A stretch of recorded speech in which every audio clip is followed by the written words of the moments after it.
Il neoassessore del comune di Agrigento Nello Amel, nonché consigliere di Aula Sollano, replica alla collega Nuccia Palermo che l'aveva accusato di aver abbandonato l'Aula durante l'ultimo consiglio comunale.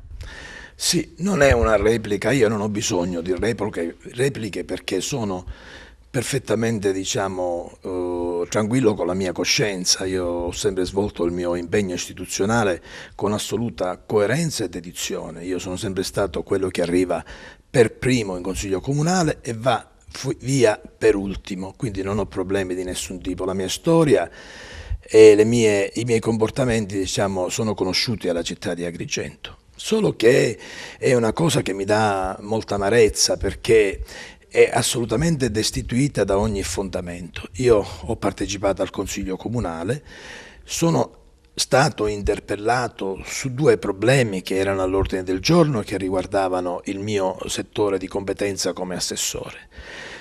Ho avuto una serie di richieste da parte del consigliere Bullo, da parte del consigliere Sollano, da parte del consigliere Giacalone, alle quali ho risposto in maniera dettagliata relativamente alle case rurali, relativamente alle zone non servite, relativamente alle problematiche della discarica che c'è tra Villa Seta e il quadrivio Spinasanta, relativamente a tutti quelli che sono i problemi che in questo momento sono emergenti.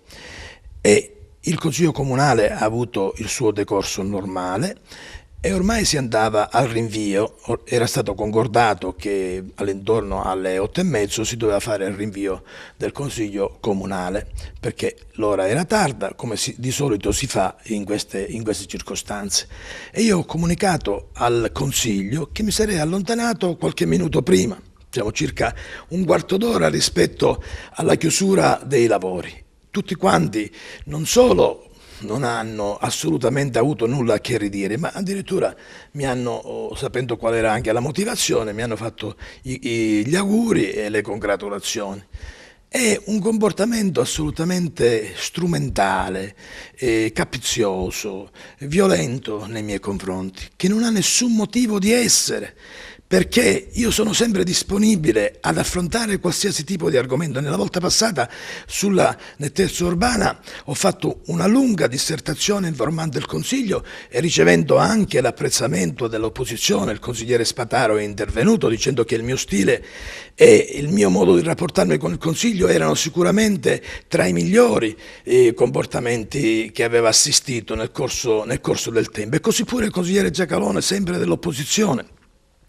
Quindi qual è l'oggetto del contendere?